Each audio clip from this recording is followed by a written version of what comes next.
Hola, soy Kurt y bienvenidos a MedTalk por Medical Tourism México, donde exploraremos de forma sencilla las diferentes opiniones y puntos de vista que hay sobre tratamientos, procedimientos y cirugías que se ofrecen en la República Mexicana, así como conocer las nuevas tecnologías y avances de la medicina. Mantente informado y consulta a tu médico.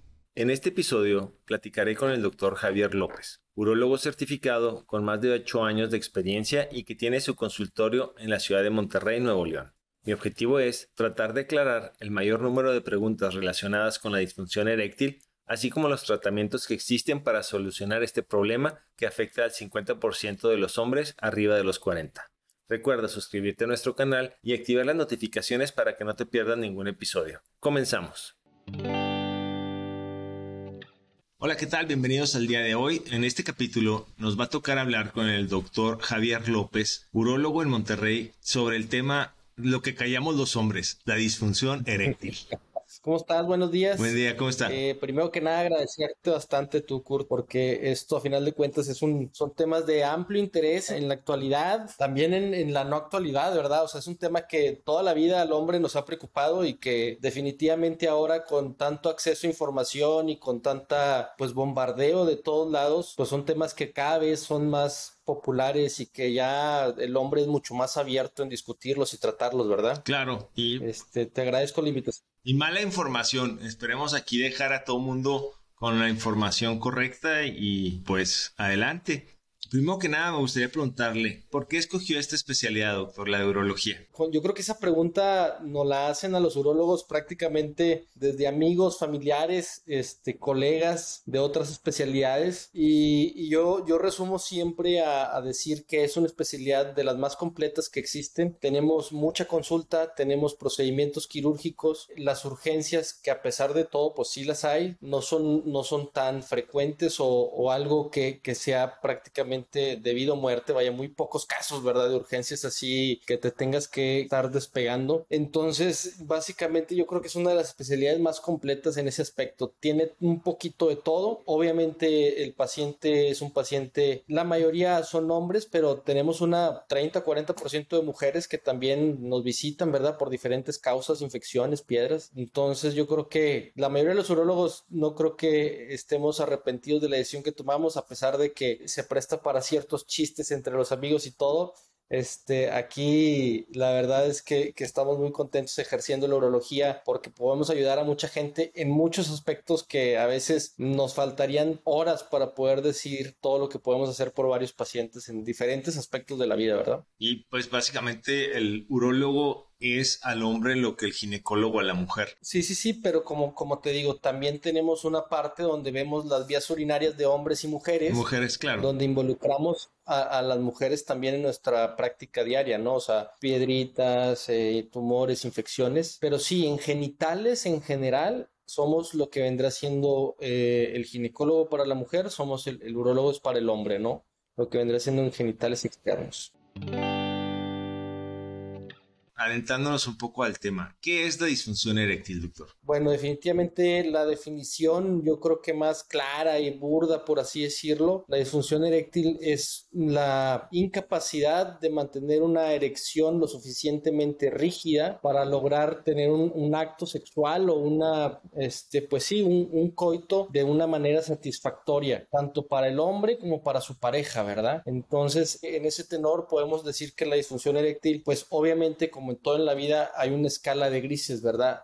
Existen grados de disfunción eréctil que también iremos definiendo poco a poco, pero pues es esta incapacidad de tener una erección lo suficientemente rígida, como para poder tener un acto sexual. ¿Qué puede esperar un paciente que por primera vez quiere ir con el urólogo a revisar esto? ¿Qué es lo que puede esperar en la primera consulta sobre este tema? ¿Y es algo que se tiene que platicar o lo sugiere platicarlo con la pareja o primero que lo vea él independiente y luego ya después lo comente? Idealmente, pero pues ahorita te voy a ser sincero, vaya, idealmente sería que tratara la pareja, ¿verdad? O sea, que la pareja lo acompañara al paciente, porque definitivamente es una situación que afecta a ambos, ¿verdad? O sea, cuando estamos hablando de un problema que involucra a dos personas, pues obviamente lo ideal sería que la otra persona también se viera involucrada en la consulta. ¿Qué podemos esperar en la consulta? Esa es una gran pregunta, porque a final de cuentas creo que a veces las expectativas o la idea de qué es lo que te pueden llegar a hacer en la consulta de este problemita que es la disfunción eréctil, pues al hombre no le queda muy claro, ¿verdad? O sea, no saben si se le va a revisar, si se le va a hacer algún tipo de examen. En general,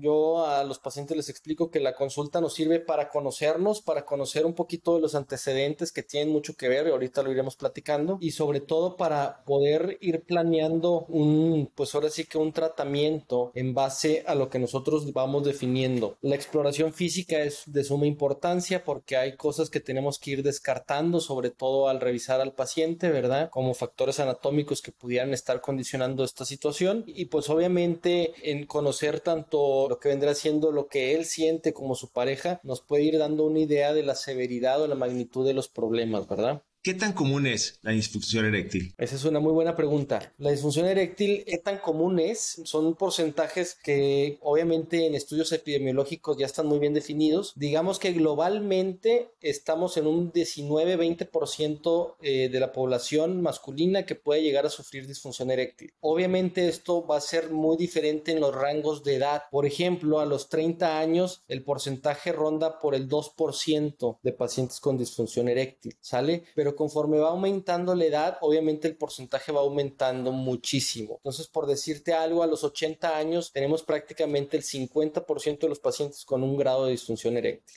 Entonces, globalmente es alrededor del 19-20%, pero si lo dividimos por edades, pues va a haber una gran diferencia, ¿verdad? No es lo mismo un paciente de 30 que un paciente de 50, 60, 70 o hasta 80 años. Otra palabra que he escuchado, otro término, ¿qué es la ecografía del pene? No sé si tenga nada que ver, pero lo he escuchado. Ahorita que estoy investigando fue algo que estuvo saliendo. Claro, la ecografía es un estudio que nos ayuda a diagnosticar una de las posibles causas de disfunción eréctil. Cuando nos metemos a las causas de disfunción eréctil, siempre tenemos que abordar las diferentes posibles causas. Y la ecografía nos sirve para poder, digamos que, diagnosticar o excluir cuando tenemos una fuga venosa, como causa de disfunción eréctil. ¿En qué paciente sospechamos una fuga venosa? En un paciente joven que logra una erección de una buena, digamos, consistencia o de una buena rigidez y que la pierde rápidamente a los minutos. Entonces ahí hay algo anatómico que está haciendo que la sangre que él está llevando hacia el pene, porque a final de cuentas la erección es una acumulación de sangre adentro del pene, de que son unos cuerpos cavernosos, que son un par de cilindros que están adentro del pene. Esta sangre que llega hasta el pene por el acto sexual y obviamente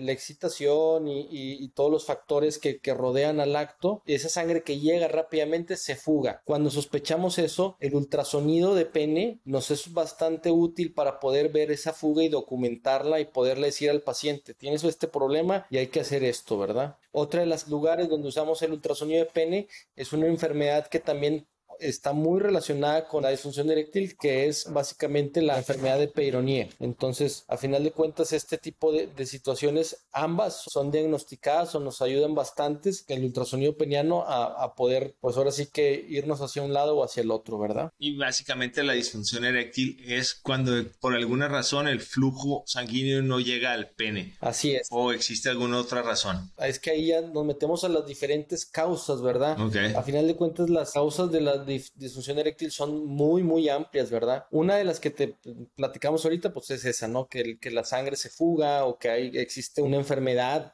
física en el pene, como la enfermedad de Peyronie, que evita que el pene tenga una erección normal. Pero entre las causas existen las causas vasculares, que ahí tenemos que incluir a todas las enfermedades como hipertensión, la diabetes, el uso de ciertas sustancias como el tabaquismo, alcohol, drogas. A final de cuentas, si empezamos a buscarle posibles causas a la disfunción eréctil, vemos que es un sinnúmero de posibles causas dentro de las que orgánicas que nos pueden afectar en cierta medida, ¿verdad? Un paciente que fuma de antemano ya sabemos que tiene un factor que lo va a predisponer a una disfunción eréctil. Un paciente diabético, un paciente hipertenso, un paciente que haya tenido cirugías previas de tipo urológico por ejemplo, para el cáncer de próstata, próstata, una prostatectomía radical, son pacientes que están prácticamente, pues no digamos que condenados pero sí que hay una gran predisposición a padecer una disfunción eréctil. De ahí se van a las causas neurogénicas, ¿verdad? Que existen ciertas enfermedades como es la enfermedad del Parkinson, algún accidente que involucre una lesión medular, algún accidente cerebrovascular, donde también obviamente se afectan los nervios y esto va a impedir que tengamos una erección de la manera más adecuada, ¿verdad? Polineuropatías, esclerosis múltiple, son enfermedades, pues sí, neurodegenerativas que nos van a condicionar este tipo de enfermedades.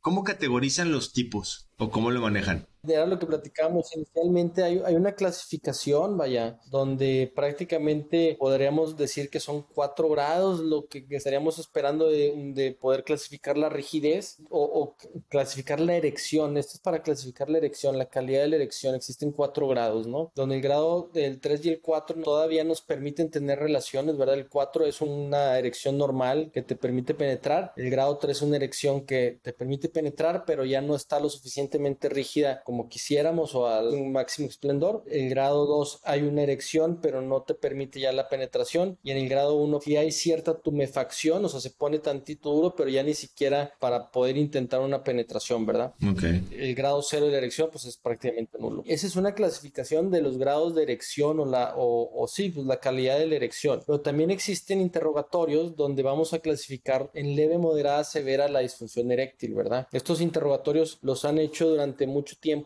en estudios muy muy grandes donde respondemos alrededor de 15 preguntas que pues obviamente van relacionadas a darte un número y donde tú vas a poder definir si tienes una disfunción eréctil leve, moderada o severa. Por lo general en las consultas de los pacientes con disfunción eréctil intentamos que este cuestionario sea llenado por el paciente o indirectamente nosotros lo vamos llenando con él para que obviamente poder obtener un grado de disfunción eréctil como tal, ¿verdad? Leve, moderado, severo. Y aquí en estos casos, doctor, cuando una persona ya tiene un acondicionamiento mental que está muy asociado a sus erecciones, por ejemplo, que ve ciertas películas o imágenes o lo que sea, y ya llega al punto de que está tan acondicionado mentalmente de que si no ve eso, no tiene esta estimulación externa, la persona no puede llegar a una erección si no tiene ese estímulo externo. Esto es algo que se ve directamente con algún otro especialista, se ve con usted. ¿Cuál es el camino correcto cuando es esta situación? Yo, por ejemplo, trabajo de la mano con una sexóloga que son psicólogos especialistas en sexualidad, ¿verdad? Donde nosotros cuando vamos definiendo que el problema ya no es meramente orgánico o que su problema no va relacionado hacia algún tipo de patología como las que hemos estado platicando, ¿verdad? Diabetes, hipertensión, y que es un tema, pues, evidentemente en este caso o en muchos casos, no creas que es poco frecuente porque muchas veces llegan con situaciones de que con mi pareja definitivamente no puedo tener una erección, pero he tenido pensamientos o he visto películas y ahí no tengo problema para tener erección no completamente normal. Entonces ya estamos hablando que probablemente sea algo que necesite una terapia, pues obviamente sí psicosexual, ¿verdad? En el sentido de que la sexóloga lo va a ir orientando oye, ¿cuáles son las verdaderas causas que con una persona no puedas tener una erección y con una película o con cierta estimulación o pacientes solteros que tienen varias parejas sexuales, con una pareja sí, con una pareja no, ¿verdad? Entonces trabajamos de la mano, yo inmediatamente les paso el dato de la persona con la que yo trabajo, que es una sexóloga que trabaja bastante bien y pues obviamente son terapias que se tienen que llevar de la mano, ¿verdad? Porque mientras tanto nosotros los podemos ir ayudando con ciertos medicamentos que son parte del tratamiento para la disfunción eréctil, ¿verdad? Otra pregunta que nos mandaron, que también se me hizo buena, que la persona sí tenía erección, pero justo antes de eyacular como que la perdía. ¿Esto es normal? No, definitivamente no es normal y existe todo un capítulo de trastornos eyaculatorios donde a final de cuentas este tipo de situaciones que muchas veces las condiciona el mismo paciente por algún tipo de estrés o bloqueo, ¿verdad? Tenemos que tratarlas conjuntamente con sexólogos, urólogos e ir viendo la forma en que el paciente encuentre una solución a este tipo de situación, pero no es normal, ¿verdad? O sea, el acto sexual, tanto tanto el hombre como de su pareja debería de terminar en el orgasmo. No simultáneo, pero sí poder los dos con una satisfacción plena de este acto, ¿no? A final de cuentas, que es otro de los problemas que también aqueja mucho a los pacientes que tienen a veces la disfunción eréctil, es que aparte de disfunción eréctil tienen eyaculación precoz. Entonces la eyaculación precoz, imagínate, pues, o sea, ya se te junta una cosa con otra y pues a final de cuentas llegan con un estrés impresionante. Yo a muchos de los pacientes les hago un diagrama donde les digo que la disfunción eréctil está al centro del universo y todos los problemas alrededor se los voy describiendo, ¿verdad? O todas las posibles causas, que son ya parte de las que platicamos: edad, enfermedades crónico-degenerativas, accidentes, pero gran parte importante me enfoco en donde el estrés que actualmente con el que vivimos en la actualidad es un factor súper desencadenante, ¿verdad? De algunos episodios o baches donde podemos llegar a sufrir de disfunción eréctil, ¿verdad? Y una vez que te pasa tú, Kurt, pues a final de cuentas con tu pareja te puede pasar, y el estrés que tú ya tienes con tu pareja es como, yo les digo, es como empezar un partido con un gol de vestidor, ¿verdad? Porque tú ya vas pensando pues que te va a volver a pasar y que otra vez tu pareja va, pues no decepcionada, porque a final de cuentas muchas veces las parejas se entienden perfectamente bien, pero el hombre como tal pues sientes como que la obligación de cumplir al 100% en ese tema, ¿no? Y cuando no se logra pues existe un estrés tanto con tu pareja, laboral, cansancio, que son factores de suma importancia en este tema, ¿verdad? Me imagino que sí. Sí, todo lo relacionado con esto pues son cosas que la verdad, yo creo que apenas, no sé, de unos 10, 5 años para la fecha, que como hombres ya a lo mejor lo platicamos un poco más con nuestro círculo de amistades o algo, pero antes, o sea, esos temas no se platicaban, o sea... Sí, definitivamente, o sea, antes eran temas muy tabú, ¿verdad? O sea, ¿cómo voy a decir yo que en el orgullo del hombre, que es la virilidad y esta situación Sí. de poder tener un acto sexual, pues estoy teniendo un problema o estoy batallando, ¿verdad? O sea, y muchas veces nunca se buscó ayuda durante muchos años, ¿verdad? A pesar de que el problema existía y ha existido durante toda la vida, ¿verdad? Por todo lo que hemos estado platicando. ¿Existe alguna enfermedad que esté asociada a la disfunción eréctil que diga usted, si el paciente padece de esto, es muy probable que tenga disfunción eréctil? O que diga, tiene disfunción eréctil, ve y revísate, no sé, el hígado, o ve y revísate el pulmón, ve y revísate la oreja. Algo que esté relacionado, así que sea un factor que estén correlacionadas. Sí, mira, la disfunción eréctil, y creo que ya sé hacia dónde va orientada tu pregunta, podría ser como pues literal, el primer foco que se prende de una alarma para tener un riesgo cardiovascular mayor. Entonces, muchas veces la disfunción eréctil, cuando se empieza a presentar o ya clínicamente, o que ya tenemos una situación donde ya nos está afectando, significa que por alguna razón nuestras arterias y nuestro metabolismo en general está sufriendo un estrés que en este motivo esto es lo que nos está llevando a consultar, pero que definitivamente debemos tomar, ahora sí que pues vaya la tarea de ir a revisar, porque cuando empieza a fallar la disfunción eréctil o cuando empieza a fallar la erección, que se empieza a presentar la disfunción eréctil, definitivamente el riesgo cardiovascular debe ser algo que tenemos que tomar muy en cuenta, porque así como se van tapando las arterias que condicionan la mejor erección, ¿verdad? Tenemos las arterias del corazón y pues estamos hablando de problema de vida o muerte, ¿verdad? Claro. Entonces sí es un, digamos que pues es una alarma que una vez que se enciende tenemos que pues ahora sí que tomar el toro por los cuernos y hacernos un chequeo general, ¿verdad? En todo lo que implica pues tanto disfunción eréctil, el riesgo cardiovascular, enfermedades metabólicas, tabaquismo, vaya, todas estas situaciones que a veces de a poquito van sumando y ya tenemos al final un collage de enfermedades que obviamente pues para la salud en general nunca va a ser bueno, ¿verdad? ¿La circuncisión, doctor, es un factor para la disfunción eréctil? No como tal, realmente la circuncisión a final de cuentas es un procedimiento que durante muchos años se ha realizado puede ser desde niños o hasta en un futuro por alguna enfermedad de infecciones por honguitos o fimosis, que es cuando el prepucio no se retrae, pero no suele desencadenar una disfunción eréctil como tal. Obviamente hay pacientes que después de la circuncisión tienen alteraciones en la sensibilidad y que eso los llega a afectar tanto como para decir que tienen algún problema de disfunción, y bueno, ahí tenemos que ir tomando ciertas cosas como qué tanto fue el estrés del procedimiento, qué tanto fueron otros factores, pero la circuncisión como tal no debería de ocasionar una disfunción eréctil, ¿verdad? No se suele asociar con esto.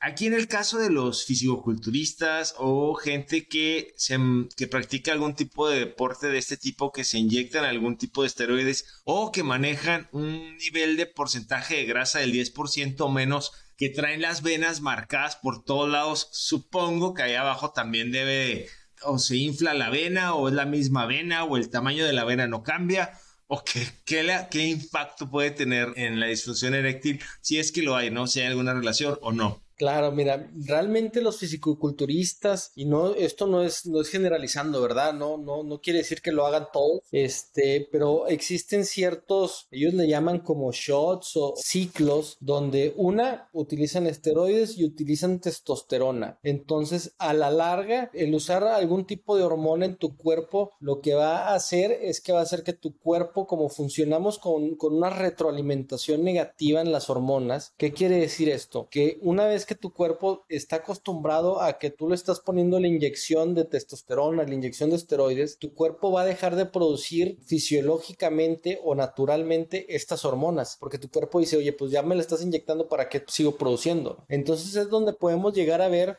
casos de cuando tiene un uso crónico, inclusive hasta de hipogonadismo, ¿verdad? O sea, donde se suprime tanto el eje que ya el cuerpo es difícil que lo esté produciendo, y para que se recupere va a tardar una temporada larga, ¿verdad? Entonces sí se puede llegar a asociar, ¿verdad? En este tipo de situaciones. Ellos lo saben, vaya. Los pacientes ya cuando llegan contigo, por lo general, saben de estas posibles causas y ellos mismos te lo dicen, y pues ahora sí que lo confiesan a puertas abiertas, ¿verdad? Pues porque al final de cuentas lo que están buscando es ayuda. Entonces es mejor ser completamente honesto. Y si no saben que ese tipo de inyecciones afecta, ya con esto lo van a saber. Claro. En otro episodio hemos platicado con un doctor y una doctora que tienen una clínica de fertilidad. Ajá. Y eso es uno de los factores que afectaba mucho al varón. Ajá. En la producción de esperma. La inyección de esteroides les afectaba mucho en eso. Ajá. O sea, era un factor en la infertilidad. Por lo general, este tipo de problemas de disfunción eréctil,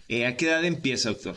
Por lo general, a partir de los 40 años ya hay digamos que un porcentaje no tan bajo de pacientes que pueden llegar a presentar algún episodio de disfunción eréctil por ciertas situaciones, ¿verdad? Como que platicamos ahorita, el estrés, cansancio o las enfermedades crónicas ya se van cristalizando en los órganos, y de los primeros órganos, como decíamos hace ratito, pues es obviamente el pene. Entonces, sí es digamos que un parteaguas los 40 años, de donde ya a partir de esa edad, a pesar de que somos todavía bastante jóvenes a esa edad, pues ya no es tan raro encontrar pacientes que tengan este problemita, ¿verdad? Y las soluciones más comunes, yéndonos de lo más light a lo más intenso, sin entrar así en mucho detalle, ¿cómo las manejan, doctor? Claro, mira, ahí el tratamiento siempre va a ser escalonado, y hay que explicarle muy bien al paciente que en base a sus, pues ahora sí que patologías o enfermedades que él tenga, le vamos a ofrecer lo mejor, ¿verdad? Lo primero es el cambio de hábitos, y siempre, pues obviamente la recomendación general es tratar de dejar el tabaco, el alcohol, las drogas, el hacer las recomendaciones de cambio de hábito para la salud, alimentarse mejor, descansar, bajarle al estrés, cosas que muchas veces si tú las pones así como en una lista de to do, ¿verdad? Para hacer, pues suena prácticamente imposible poder hacer un cambio en general en todo, ¿verdad? Pero bueno, por ahí deberíamos de empezar, o sea, esa es la primera línea de tratamiento, es el cambio de hábitos, ¿verdad? De ahí el segundo escalón, por así decirlo, son los medicamentos tomados. Los medicamentos tomados, que en la actualidad existe una variedad amplísima de medicamentos, y que obviamente hay que destinar el medicamento correcto para el paciente correcto, pues serían de las primeras opciones a tener en cuenta en un paciente que tiene disfunción eréctil, ¿verdad? Muchos de los pacientes llegan a responder a este tratamiento, y eso pues básicamente nos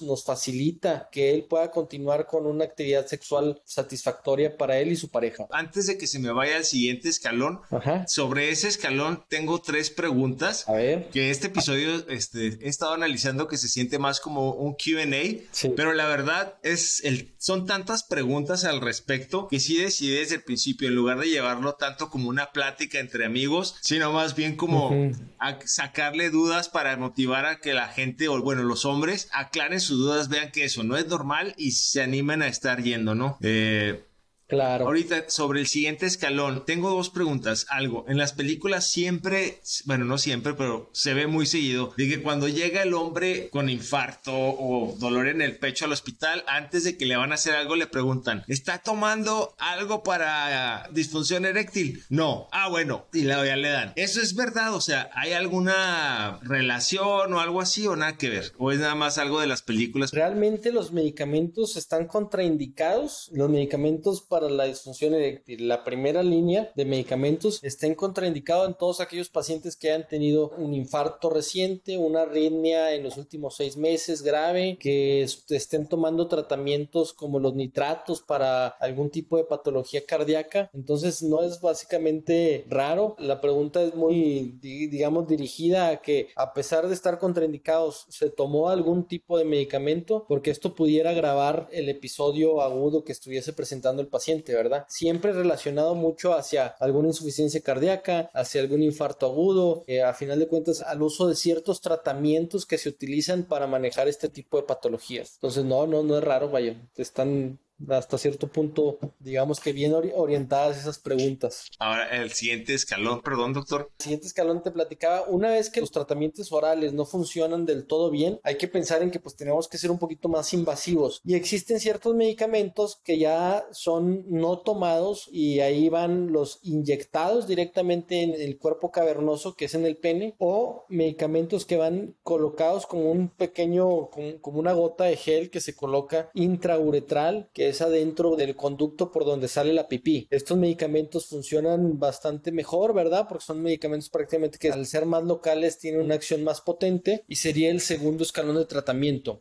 Tema, pues son medicamentos que no son cómodos, ¿verdad? O sea, que no es fácil estarlos colocando y aplicando. Cuando tú le hablas a un paciente de que esto es lo que va a tener que hacer para toda su vida, la gran mayoría no están en una disposición de hacer esto durante tanto o durante un tiempo prolongado, ¿verdad? Ese sería como que el escalón que siguiera. Existen también, digamos que en simultáneo a estos tratamientos, tanto a los orales como a los inyectados, dispositivos de bombas de vacío. No sé si has escuchado algo también acerca de eso, tú, Kurt. Sí. Así es, estos dispositivos lo que hacen es que a través de una succión, pues obviamente jalan la sangre hacia el pene y eso hace que el pene se ponga rígido como con una erección, y aplicando una liga o una compresión en la base del pene, pues evitamos que esta sangre se fugue y podamos tener la relación sexual, ¿verdad? Igual, no deja de ser dispositivos que no son para todos, muchos pacientes no están dispuestos a utilizarlo durante una temporada larga y pues que a final de cuentas pues involucran cierta molestia en el sentido de tener que hacer todo este proceso previo a la relación sexual, ¿verdad? De ahí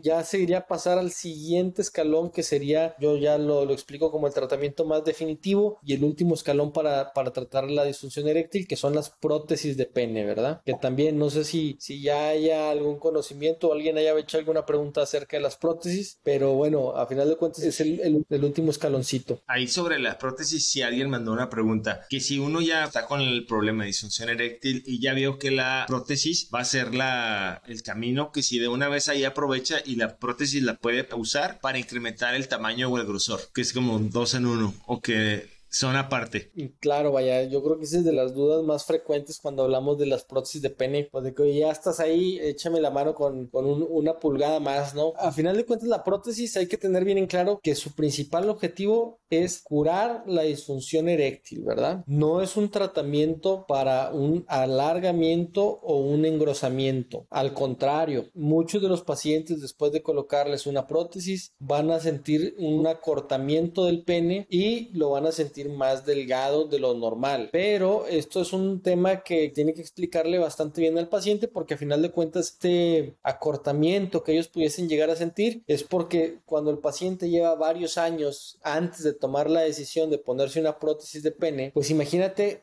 si algo pasa con mucho tiempo cuando no se utiliza o cuando no tenemos la suficiente digamos que actividad como para estar haciendo una erección todos los días, pues obviamente el pene sí va perdiendo y se va, digamos que haciendo un poquito más pequeño, ¿no? Entonces, si el paciente, en el momento de ponerle la prótesis, él quiere comparar el tamaño a cuando tenía 20 años, que se acuerda que tenía el pene de tal tamaño, pues nunca va a ser del mismo tamaño, ¿no? Yo soy súper claro en esto porque los pacientes, las expectativas tienen que ser bastante, digamos que reales, en el sentido de que, a ver, la situación por la que estamos poniendo la prótesis es para corregir una disfunción eréctil, ¿verdad? Una vez que se corrige la disfunción eréctil, vamos ahora sí, ¿quieres aparte un engrosamiento? ¿Quieres aparte un alargamiento? Se puede platicar, pero es un procedimiento que va sumado a, no va junto con, ¿verdad? La prótesis por lo general va por dentro y por medios mecánicos se utiliza para, básicamente se infla, ¿no? Es el procedimiento más común. Hay dos tipos de prótesis, así como lo mencionas, que existe la prótesis maleable y la prótesis inflable. La prótesis que tú mencionas, que es la que se infla y se desinfla, es la maleable, ¿verdad? Que existen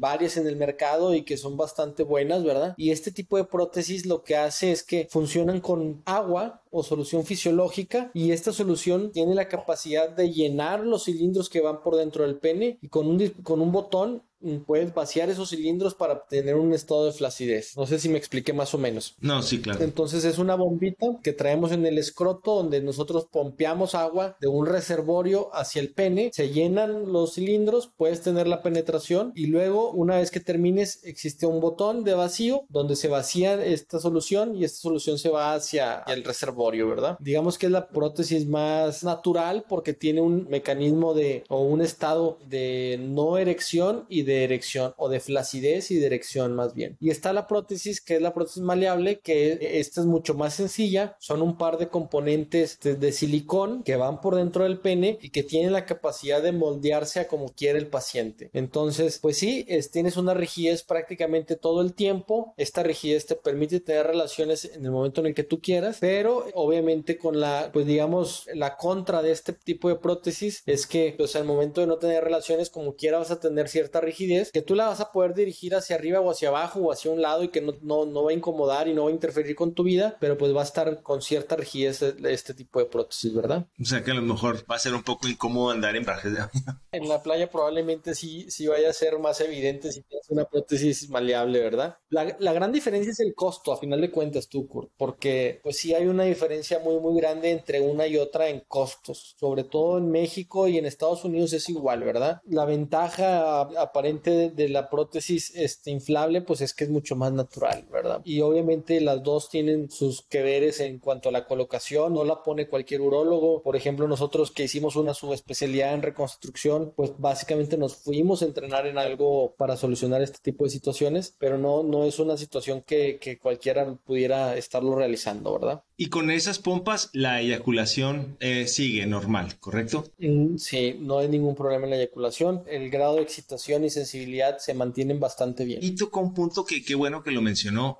Yo lo iba a comentar al final, pero aprovechando. La gente que anda buscando un urólogo para lo que viene siendo pompas de pene, engrosamiento, alargamiento, el urólogo, que es la persona recomendada para hacer este tipo de procedimientos, no tanto un cirujano plástico, sino un urólogo, porque conoce la anatomía perfecta del hombre. Entonces, siempre hay que tener cuidado de que el doctor, cuando vayan con este tipo de doctores para tratar algo como que no se ha tocado este tema, pero usted es uno de los expertos en México en lo que es engrosamiento y alargamiento de pene. No todos los urólogos lo hacen, no todos los urólogos tienen ese entrenamiento y es muy muy importante que los pacientes que decidan o anden buscando eso no se pierdan otro episodio que vamos a hacer sobre engrosamiento de pene y alargamiento de pene, pero es algo que como un preview es algo que no todos los doctores lo hacen y que es algo que si no se hace bien va a generar este tipo de problemas de disfunción eréctil. Entonces es muy importante que la gente lo tenga muy en cuenta, los hombres o la mujer que presiona a su esposo. Ándale, vete a hacer esto, porque creo que no pasa nada. Que lo tengan que hacer con un experto y que pues no se pierdan el episodio donde vamos a hablar de ese tema. Aquí le tenía otra pregunta que alguien nos mandó, que si era normal o común que esta persona se levanta en la noche a orinar 1 o 2 veces, ¿no? O sea, pero que siempre que se levanta tiene una erección. ¿Es normal? Es normal que durante la noche y sobre todo en las mañanas tengamos erecciones involuntarias. Entonces, dependiendo de la edad de la persona que hizo la pregunta, lo que vendría siendo no normal es que te levantes 2 veces, ¿verdad? O sea, entonces, ¿es normal la erección? Respondiendo a la pregunta, sí es normal la erección involuntaria durante la noche o durante las mañanas. De hecho, es de las preguntas que nosotros hacemos siempre en la historia clínica cuando está el paciente aquí con nosotros. Si aún conserva él las erecciones matutinas o las erecciones en el transcurso de la madrugada, porque eso habla de que si el paciente te responde afirmativamente que sí las tiene, pues obviamente damos por hecho de que su cuerpo todavía está, digamos que en condiciones de mantener una erección. Cuando ya te pasa entrando un poquito en el tema de por qué un paciente que tiene erecciones matutinas o erecciones en el transcurso de la madrugada de buena calidad, pero que con su pareja con la cual está, digamos que peleado, a punto de divorcio, no tiene erecciones o batalla mucho para la erección, pues bueno, ya es un componente que nos vamos hacia los psicógeno y que vamos ya a apoyarlo más con una terapia con un sexólogo o sexóloga, ¿verdad? Pero sí es una de las preguntas que hacemos. Las erecciones en la mañana o en la madrugada son completamente normales. Ok.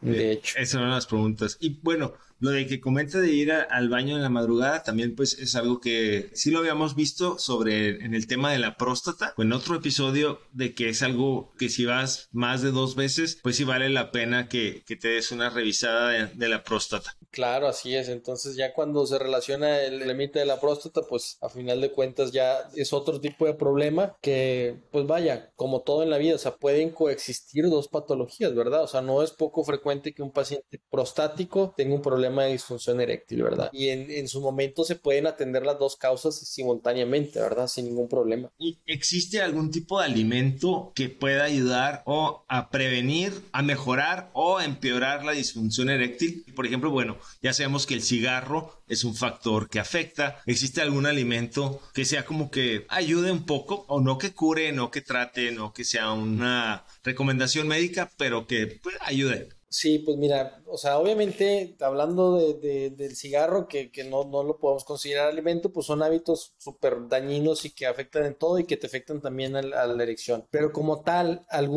ya sea alimento o algo natural, híjole, no hay una evidencia significativa o lo suficientemente fuerte. Por ejemplo, ya ves que los mariscos, que siempre es bastante... Afrodisíacos, sí. Que son afrodisíacos y todo esto, ¿no? Entonces, a final de cuentas, no hay una evidencia completamente, digamos que definitiva o lo suficientemente fuerte como para hacer una recomendación de que si te comes 2 ostras, dos ostras chocolatas, ¿verdad? De la baja, vas a tener un excelente desempeño sexual. Realmente no lo hay. Se cree que es un efecto, pues obviamente donde el ambiente y el efecto de la mente, placebo, pues tiene mucho que ver, pero no hay una evidencia significativa lo suficientemente fuerte como para hacer una recomendación de 2 ostras al día o 2 ostiones al día para poder, digamos que aliviar la disfunción eréctil, ¿verdad? No sé si más o menos quedó claro la respuesta. Claro que sí. Por último, todos los temas de agrandamiento, de engrosamiento, los ve exclusivamente el urólogo, ¿correcto? No los ve un cirujano plástico.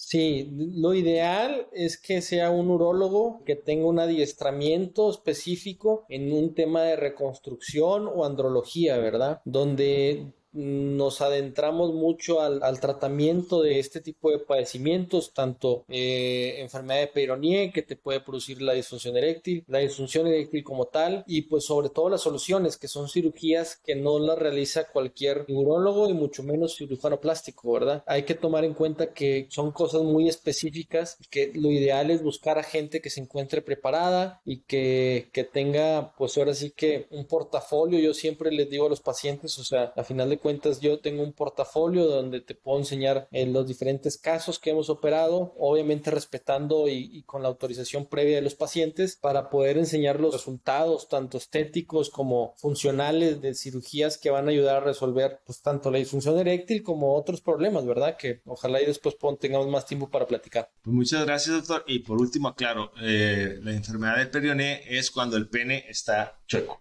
Así es. Es algo estético que genera algún tipo de disfunción, pero principalmente es eso. Entonces también habrá otro episodio exclusivo para ese tipo de enfermedades. Y por último, doctor, ¿cómo lo encuentran? ¿Número no de su celular personal? Si visitas la ciudad de Monterrey y necesitas hospedaje, transportación o guía de actividades, visita nuestra página web en la sección de servicios, donde encontrarás las mejores opciones que la ciudad de Monterrey tiene para ti. Visita el link en la descripción. Y por último, doctor, ¿cómo lo encuentran? ¿Número no de su celular personal? Claro, te puedo pasar el teléfono aquí en el consultorio donde nos pueden encontrar. Yo estoy en la ciudad de Monterrey, específicamente en el municipio de San Pedro, en el Hospital Cristus Muguerza. El teléfono del consultorio es el 81 11 59 23 63. Aquí podemos platicar largo y tendido acerca del problemita de la disfunción eréctil, todos sus vertientes o todas sus, digamos, posibles causas, y en base a eso ir ofreciendo un tratamiento dirigido hacia cada una de ellas, ¿verdad? Tengo una página web también que podemos estar en contacto, ¿verdad? Donde viene un poquito más de información, viene obviamente ciertas preguntas y respuestas que ya están ahí, digamos que clarificadas, que es urologomonterrey.mx y bueno, pues muchas gracias a ti, Kurt, por la invitación y en espera en un futuro de la siguiente plática, ¿verdad? Sí, claro. Ese tema de engrosamiento y alargamiento de pene es algo que nosotros que estamos en este medio nos llegan preguntas a diario relacionados con ese tema, ¿no? Entonces yo estoy seguro que hay muchas dudas y en un capítulo dedicado exclusivamente para eso las vamos a poder aclarar todas. Pues muchas gracias por su tiempo, doctor. No, al contrario. Nada más para concluir, o sea, a final de cuentas creo que la disfunción eréctil es un padecimiento, como lo platicamos durante esta horita que llevamos aquí, pues es bastante frecuente, es muy común, tiene soluciones y yo a los pacientes de todas las edades les digo, o sea, nada más quédate con la tranquilidad de que se puede hacer algo para ayudarlos, desde tratamientos tomados, tratamientos inyectados o hasta en un último escalón, la cirugía reconstructiva o la cirugía de prótesis de pene, la cual te va a brindar una solución definitiva a este problema, ¿verdad? Muchas gracias, doctor, y gracias por su tiempo. Estamos platicando, Kurt, gracias por la invitación y pues nada, me sentí muy cómodo platicando contigo y espero que a la gente que nos esté escuchando les sirva de algo esta información y obviamente quedamos aquí a las órdenes de todos que quieran o que tengan alguna duda, ¿no? Después de mi plática con el Dr. Javier, puedo concluir que la disfunción eréctil es un problema muy común, ya que los estudios muestran que todos los hombres en su vida tendrán al menos un episodio relacionado con disfunción, ya sea por condiciones físicas o emocionales. Y lamentablemente, este problema, que tanto impacto tiene en la población, aún se considera tema tabú.